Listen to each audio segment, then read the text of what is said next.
salamat. Oh, sandali lang. Pwede mo makita yung dala mo?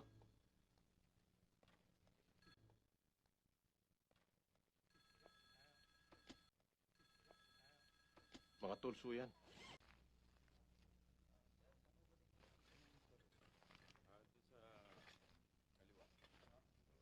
Saan ka pupunta? Kay Colonel Roque, ha? Bakit? Anong kailangan mo kay Colonel? Siya ang may kailangan sa akin. Pinatawag niya ho ako eh. Ikaw? Ipapatawag ni Hepe? Bakit? Ano ka? Mekaniko ho. Minsan-minsan nardinero. Pero ngayon ho, taga-sip-sip ho ako ng baradong kubeta. Baka may pagagawa kayo. Kasi mabasa mo ng hangin dito eh. Yung mga kubeta niyo, baka barado rin. Hindi. Okay na. Okay na kubeta namin. Sige na. Sige na.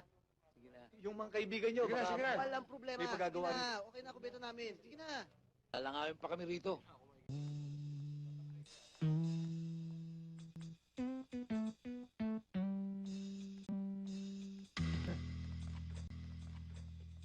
Sorry, miss. Hindi ko sinasadya. Muli kasi tinitingnan niya nilalakaran mo. Kasi ho, nahanap ko yung opisina ho ni Colonel Roque. Ah, ganun ba? Ganun nga ho. Alam mo kasi kung nagtanong ka, hindi mo na sana ako nabangga. Sorry ho. Anyways, ako dun sa personal secretary si Colonel Roque. Ang ganda naman niyo. Halika na nga, sumana kita, baka bangga ka na naman. Sir, excuse me. May naghahanap po sa inyo, si Adan. Si Adan? Papasokin mo. Tuloy ka raw. Salamat ha. Dito. Kamusta ka na? Okay ho, no? Sit down. Congratulations, Lieutenant. Make me proud of what you have achieved in your training. Nong, utang ko sa inyo lahat to. Kung hindi sa pagpapaaral niyo sa akin, hindi ko mararating. You don't have to flatter me. You earned it yourself, not because of anybody else. Mabutit na nakarating ka agad dito.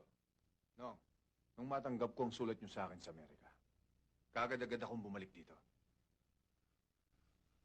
Alam mo na siguro na nangyari kay Senator Miranda. Oo, Ninong. Pinatay siya dahil sa totoo ang ibinulgar niyang plano na pabagsakin ang ating pamahalaan ng mga terorista. Nong, ganun na ho ba kalala ang terorismo dito sa atin? Kita pinatawag dahil sa alam kong you have all the knowledge and capabilities to deal with this kind of threat against our national security.